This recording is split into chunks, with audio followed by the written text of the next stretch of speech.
Welcome again student, this is Vikas Garg. In last video we had started the 14 principle of management which is propounded by the Henry Fayol, and we have already 3 principle of management. First one is division of work, second one is authority and responsibility, and third one is discipline. Now the fourth principle of management is unity of command. Unity of command Hindi में students आदेश की एकता, यानी कि unity को हम हिंदी में बोलते हैं एकता, command को हम बोलते हैं आदेश, यानी कि आदेश की एकता. Students, as per this principle state that a subordinate should receive order और any instruction from only one superior at a time. यानी कि स्टूडेंट्स देखिए, ये प्रिंसिपल ये कहता है कि एक टाइम में एक सबऑर्डिनेट को केवल एक ही सुपीरियर से कोई ऑर्डर मिलना चाहिए. सुपीरियर का मतलब स्टूडेंट्स आप समझ सकते हैं कोई बॉस, यानी कि कोई एक एम्प्लॉय है, उसको अपने बॉस से कोई भी इंस्ट्रक्शन मिलती है या कोई भी ऑर्डर मिलता है तो वो एक टाइम में एक ही सुपीरियर से या एक ही बॉस से कोई भी ऑर्डर मिलना चाहिए. अगर स्टूडेंट्स एक टाइम में किसी भी सबऑर्डिनेट को किन्हीं एक या एक से ज्यादा यानी कि 2 सुपरवाइजर से या 2 सुपीरियर से कोई ऑर्डर मिलता है तो वो कंफ्यूज हो जाता है कि उसे कौन सा काम पहले करना है और कौन सा काम बाद में करना है. देखिए स्टूडेंट्स, जैसे मैंने इसमें बताया कि ये है सुपीरियर नंबर 1, ये है सुपीरियर नंबर 2 और ये हमारा सबऑर्डिनेट है, यानी कि एक टाइम में सबऑर्डिनेट को 2 बंदे ऑर्डर दे रहे हैं तो वो ये कंफ्यूज हो जाएगा कि किस काम को पहले करना है, किस काम को बाद में. ये रॉन्ग वे है. और राइट वे ये है कि एक सुपीरियर एक टाइम में 2 सबऑर्डिनेट को कोई ऑर्डर दे दे. जैसे इसको हम एक एग्जांपल की हेल्प से समझ सकते हैं स्टूडेंट्स. जैसे मान लो कोई एक सेल्स पर्सन है, उसको अपना कोई भी आइटम सेल करना है और जो मार्केटिंग मैनेजर है उसने ये कह दिया सेल्समैन को कि आप इस चीज पर, किसी भी प्रोडक्ट पर 10% से ज्यादा डिस्काउंट नहीं देंगे, यानी कि आप इस पे केवल 10% ही डिस्काउंट देंगे. और जबकि जो फाइनेंस मैनेजर है उसने उसी टाइम उसको कह दिया कि आप इस चीज को बेचने के लिए 20% डिस्काउंट भी दे सकते हैं. तो स्टूडेंट्स वो बंदा कंफ्यूज हो जाएगा, जो सेलमैन है वो कंफ्यूज हो जाएगा कि वो 10% डिस्काउंट दे या 20% डिस्काउंट दे. तो इस के लिए वो प्रॉब्लम क्रिएट हो जाएगी कि एक टाइम में उसको 2 सुपीरियर से कोई ऑर्डर मिला है. तो स्टूडेंट्स, यूनिटी ऑफ कमांड के अकॉर्डिंग एक टाइम में एक सबऑर्डिनेट को एक ही सुपरवाइजर से या एक ही सुपीरियर से कोई ऑर्डर मिलना चाहिए. इसके लिए स्टूडेंट्स हम ये भी बोल सकते हैं one boss for a one person, ये भी बोला जा सकता है students, right. Next one students, unity of direction, यानी कि वही यूनिटी एकता, डायरेक्शन मतलब निर्देशन की एकता. As per this principle state that all the units of an organisation, students यानी कि ऑर्गेनाइजेशन की जितनी भी यूनिट है should have moving toward the same objective through coordinated and focused effort. यानी कि स्टूडेंट्स एक ऑर्गेनाइजेशन के अंदर जितने भी इंप्लॉय काम करते हैं उनको एक ही डायरेक्शन में काम करना चाहिए, और वो डायरेक्शन कौन सी होनी चाहिए, जो कि ऑर्गेनाइजेशन की है, जो ऑर्गेनाइजेशन की गोल.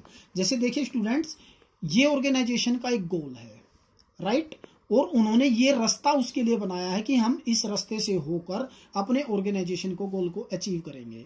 और जो इंप्लॉय हैं, अगर वो इंप्लॉय अपना रास्ता अलग बना लेते हैं तो वो गलत हो जाएगा. स्टूडेंट्स, अगर हमारे जो इंप्लॉय हैं वो भी इसी रास्ते चलेंगे तो ही जो ऑर्गेनाइजेशन का गोल है वो अचीव हो पाएगा. अगर वो अपना गोल अलग बना लेंगे तो वो जो ऑर्गेनाइजेशन का गोल है वो अचीव नहीं हो पाएगा. Each group of activity having the same objective must have one head and one plan. यानी कि स्टूडेंट्स इसने ये बताया कि जितनी भी एक्टिविटीज हैं उनको प्रत्येक ग्रुप में बना के, जिनका उद्देश्य सेम हो, उनके लिए one head and one plan बनाना चाहिए. देखिए उसके एक हम एग्जांपल की हेल्प से समझ लेते हैं. जैसे इसने कहा कि एक कंपनी है और वो मैन्युफैक्चर करती है कार और मोटरसाइकिल. जैसे देखिए मैंने बताया कि एक कंपनी कार बनाती है, ये कार बनाती है, और ये वो बाइक बनाती है, मोटरसाइकिल बनाती है, राइट. तो स्टूडेंट्स इन दोनों के अपने ऑब्जेक्टिव होने चाहिए, अपने प्लान होने चाहिए, तभी ये काम कर पाएंगे. यानी कि जो कार है उनके अपने ऑब्जेक्टिव हैं, उनके अपने प्लान हैं, तो वो अपना रिसोर्स बनाएंगे, अपना कोई रास्ता बनाएंगे जिससे कि वो अपने गोल को अचीव कर लेंगे। ऐसे ही जो बाइक है उनका अपना प्लान है, उनके अपने रिसोर्सेज हैं, तो वो उनकी हेल्प से ही अपने जो गोल है उनको अचीव कर पाएंगे। अगर स्टूडेंट्स हम इन दोनों को इकट्ठे कर देंगे, कंबाइन कर देंगे, तो वो अपने गोल को अचीव नहीं कर पाएंगे। राइट स्टूडेंट्स, तो इसने बताया कि one head and one plan के अंडर ये काम चलता है। देखिए स्टूडेंट्स, कई बार स्टूडेंट्स कंफ्यूज हो जाते हैं कि यूनिटी ऑफ कमांड और यूनिटी ऑफ डायरेक्शन में क्या डिफरेंस है। तो देखिए हम 2-3 पॉइंट की हेल्प से इनके जो भी डिफरेंस है उनको क्लियर कर लेते हैं। सबसे पहले इसने बताया मीनिंग। यूनिटी ऑफ कमांड में जो एक सबऑर्डिनेट है, मैंने अभी आपको बताया कि उसको एक टाइम में एक ही सुपरवाइजर से या एक ही सुपीरियर से ऑर्डर मिलना चाहिए। जबकि यूनिटी ऑफ डायरेक्शन क्या कहती है कि each group of activity having the same objective must have one head and one plan. यानी कि जो ग्रुप की सेम एक्टिविटी है उनको एक ग्रुप के अंदर डाल देना चाहिए, जो जिनके लिए एक ही प्लान हो और उसका एक ही हेड हो। जैसे मैंने अभी आपको एग्जांपल बताया था कि अगर कार बनाती है तो कार वाला ग्रुप अलग बना दिया जाए और जो बाइक बनाती है बाइक वाला ग्रुप अलग बना दिया जाए। उनके अपने हेड होंगे, उनका अपना प्लान होगा। राइट, और जो एम है स्टूडेंट्स, यूनिटी ऑफ कमांड का जो एम है वो ड्यूअल सबऑर्डिनेशन को रोकना है। ड्यूअल सबऑर्डिनेशन का मतलब ये हुआ स्टूडेंट्स कि आपको एक टाइम में एक ही ऑर्डर मिले, यानी कि कोई एक या एक से ज्यादा दो बंदे एक सबऑर्डिनेट को कोई ऑर्डर ना दे। और जबकि यूनिटी ऑफ डायरेक्शन का एम जो है वो है it prevent overlapping of activities, यानी कि जो एक्टिविटीज हैं उनका ओवरलैपिंग का मतलब होता है दोहराव करना, यानी कि उनको रिपीट ना किया जाए। राइट स्टूडेंट्स, और जो इंप्लीमेंट है स्टूडेंट्स यूनिटी ऑफ कमांड में it effort and individual employ, जो यूनिटी ऑफ कमांड है उस पे इंडिविजुअल एम्प्लॉय इफेक्ट करता है, और जबकि यूनिटी ऑफ डायरेक्शन में पूरी जो ऑर्गेनाइजेशन है वो इफेक्ट होते हैं स्टूडेंट्स। राइट, नेक्स्ट स्टूडेंट्स, जो हमारा नेक्स्ट है प्रिंसिपल वो है subordination of individual interest to general interest. यानी कि subordination of individual interest to general interest में जो भी एक, देखो हमें ये पता है कि एक ऑर्गेनाइजेशन के जो भी गोल होते हैं वो अलग होते हैं, और जो एम्प्लॉय हैं उनके जो गोल हैं, उनकी जो अपनी नीड्स हैं वो अलग होती हैं स्टूडेंट्स। इस प्रिंसिपल के अकॉर्डिंग एक एम्प्लॉय को अपने हित की अपेक्षा जो ऑर्गेनाइजेशन के हित हैं, ऑर्गेनाइजेशन के गोल हैं, उनको प्रायोरिटी देनी चाहिए students. Right, this principle call for the reconciliation of the individual interest with organisational goal. यानी कि एक जो एम्प्लॉय है उसको अपने इंटरेस्ट की बजाय, अपने हित की बजाय एक ऑर्गेनाइजेशन के गोल को ऑर्गेनाइजेशन गोल को के हित की बात करनी चाहिए, और जो अपने हित हैं उनका मिलान अपने ऑर्गेनाइजेशन गोल के साथ करना चाहिए। अगर स्टूडेंट्स उसके जो एम्प्लॉय के हित हैं अगर ऑर्गेनाइजेशन के हित के साथ मिलते हैं तो बहुत अच्छी बात है। अगर दोनों के जो हित हैं वो अलग अलग होंगे तो हमारा जो काम है वो स्मूथली नहीं चलेगा।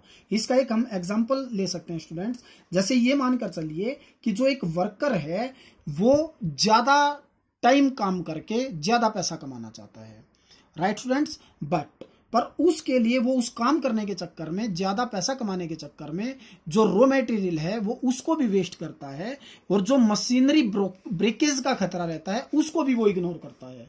यानी कि जो उसका तो फायदा हो रहा है, जो एम्प्लॉय है वो ज्यादा जो प्रोडक्शन कर रहा है उससे उसको तो ज्यादा पैसे मिल रहे हैं, परंतु अगर हम ऑर्गेनाइजेशन की बात करें तो उसका जो रॉ मटेरियल है वो वेस्ट हो रहा है, और जो मशीनरी है उसका ब्रेकेज का जो चांस है वो बढ़ रहा है। तो इसमें जो एम्प्लॉय है उसका तो हित है परंतु ऑर्गेनाइजेशन का नहीं है।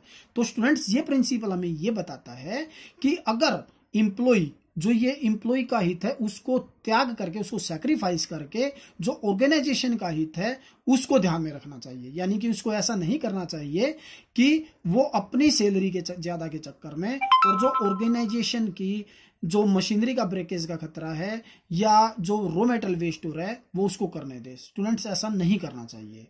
राइट स्टूडेंट्स, नेक्स्ट प्रिंसिपल है students remuneration of employees. Remuneration का मतलब स्टूडेंट्स हम यहाँ सैलरी से होता है, सैलरी और वेजेस। तो students this principle state that the overall pay and compensation should be fair to both employ and the organisation.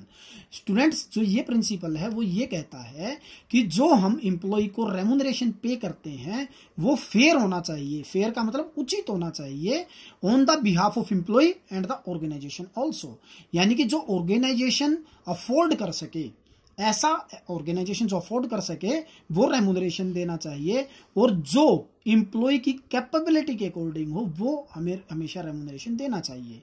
The employ should be paid fair wages which should give them at least reasonable standard of living, यानी कि students इतना तो wages जरूर होना चाहिए कि जो हमारे एम्प्लॉय हैं उनका जो स्टैंडर्ड ऑफ लिविंग है वो फेयर बना रहे। Right students, at the same time it should be with in the paying capacity of the company, यानी कि उसके साथ साथ जो ऑर्गेनाइजेशन की कैपेसिटी है वो भी होनी चाहिए, यानी कि एक ऑर्गेनाइजेशन को उतना रेम्यूनरेशन जरूर देना चाहिए जो उसकी कैपेसिटी के अंदर हो और जो एक एम्प्लॉय के कैपेबिलिटी भी हो। स्टूडेंट्स इसको हम एक एग्जांपल की हेल्प से समझ लेते हैं। जैसे सपोज कीजिए आदित्य एक टॉय मैन्युफैक्चरिंग कंपनी में काम करता है, और जो मैन्युफैक्चरिंग कंपनी है उसके पास मार्केट से टॉय की बहुत ज्यादा डिमांड है। तो इसके लिए जो कंपनी है आदित्य को ऑफर करती है कि अगर आप नॉर्मल वर्किंग आवर्स से ज्यादा काम करते हैं तो आपको एक्स्ट्रा वेजेस, एक्स्ट्रा सैलरी पे की जाएगी।